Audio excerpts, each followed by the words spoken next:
वर्तमान गुजरात राज्य के शहर कर्णावती, जिसको अहमदाबाद भी बोलते हैं कुछ लोग, उसमें हम जाते हैं तो वहाँ एक पर्यटन स्थल है अडालचनी वाव। एक बहुत सुंदर बावड़ी है, नीचे जमीन के अंदर 5 मंजिल तक बनी हुई ये वाव कलात्मक और वास्तु की दृष्टि से बहुत सर्वोत्तम रचना है। अपने इस वीडियो का उद्देश्य उसकी सुंदरता का वर्णन करना नहीं, अपितु उसके पीछे के गौरवमयी इतिहास से आप सबको परिचित कराना है। ईस्वी सन 1460 से 1498 में गुजरात के पाटन राज्य, जो वर्तमान में कर्णावती या अहमदाबाद कहा जाता है, उसके राजा थे राजा वीर सिंह जी वाघेला। राजा वीर सिंह जी वाघेला प्रजावत्सल थे, धर्मी थे, बहुत साहसी और हिम्मती थे। और उनकी पत्नी थी रुदाबाई। रुदाबाई बहुत सुंदर और विद्वान महिला थी, बहुत वीर भी थी। बहुत संपन्न यह राज्य था, किंतु पानी की वहाँ कमी होने से रुदाबाई ने अपने पति से कहा कि राज्य की जनता के लिए एक बड़ी वाव का निर्माण करना चाहिए। और राजा वीर सिंह जी ने उनकी बात मानकर वह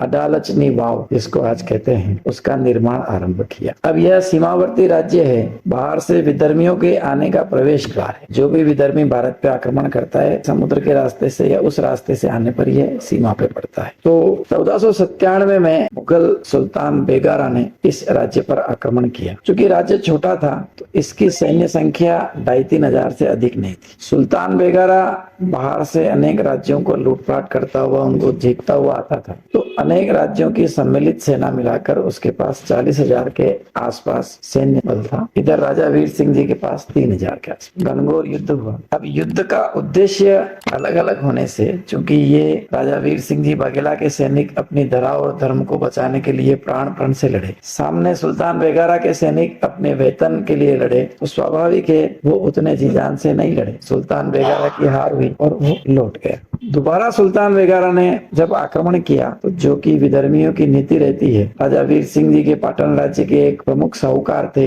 गुन्नू साहूकार, उसको रणनीतिक रूप से अपने साथ मिलाया और उसको लालच दिया कि हम राज्य जीतेंगे तो बहुत पर्याप्त मात्रा में धनराशि आपको देंगे। याद रखें, हमारे यहाँ के राजे रजवाड़े अपने वीरत्व के कारण, रण सैनिक कौशल की कमी के कारण या किसी अन्य कारण से कभी नहीं हारे। वे हारे हमेशा अपने में से ही किसी के बेईमान हो जाने के कारण, अपने में से ही किसी की विधर्मियों के साथ मिल जाने के कारण हमेशा हारे। यह इतिहास गवाह है। यहाँ भी यही हुआ। गुन्नू साहूकार उधर मिल गया। उसने, चूंकि वो बड़ा साहूकार था, बड़ा व्यापारी था, और व्यापारियों के प्रशासनिक अधिकारियों और राजा के साथ संबंध रहते हैं, उस सारे राज्य की प्रमुख सूचनाएं उसके पास थी, उसने शत्रु को दी। फिर युद्ध हुआ और तीसरे युद्ध में राणा वीर सिंह वाघेला मारे गए। इतिहास में कुछ लोग तो यहाँ तक कहते हैं कि गुन्नू साहूकार ने मौका देखकर राजा वीर सिंह वाघेला की पीठ में तलवार से वार करके उनको समाप्त किया। षड्यंत्र पूर्वक इस प्रकार एक वीर राजा की मृत्यु हुई। अब जो षड्यंत्रकारी होते हैं,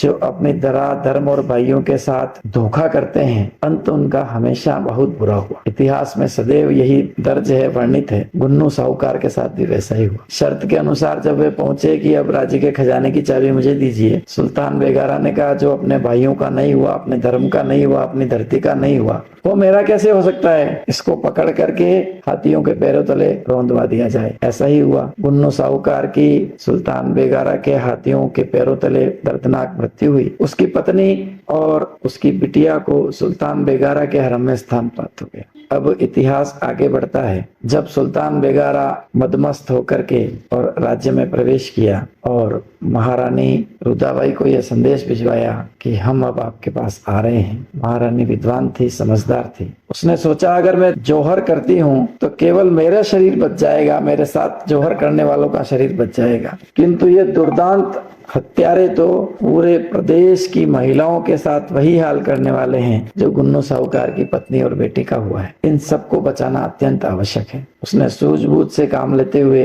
सुल्तान बेगारा को संदेश भेजा कि चूंकि हमारे द्वारा आदेशित इस वाव का काम अभी अधूरा है, हमने प्रण किया है जब तक यह वाव पूरी नहीं होगी हम किसी प्रकार का आनंद का उपभोग नहीं करेंगे। इस अदालत की वाव का काम पूरा होते ही हम स्वयं आपको आमंत्रित करेंगे और आपका स्वागत करेंगे। सुल्तान बेगारा आनंदित हो गया। अब तो महारानी चलकर मेरे हरम में आएगी और हम आनंद से उसका भोग कर पाएंगे। उसने समय दे दिया। अदालत की वाव का काम साथ साथ चलने लगा। समझदार महारानी ने अपने महल के ऊपरी मंजिल पर वीरांगनाओं की एक पूरी टीम तैयार की, पूरी एक छोटी छावनी तैयार की। लगभग 2,500 से 3,000 वीरांगनाओं को धनुर्विद्या की ट्रेनिंग दी और साथ साथ में इसके सब अस्त्र शस्त्रों का संग्रह किया। इधर जब अदालचनी वाव का काम पूरा हुआ और इधर ये धनुर्धर वीरांगनाओं की टीम भी तैयार हो गई। महारानी ने संदेशा भिजवाया, सुल्तान बेगारा आप महल में मुख्य प्रवेश द्वार से पधारिए, हम आपके स्वागत को अधीर हो रहे हैं। सुल्तान बेगारा वासना में अंधा होकर के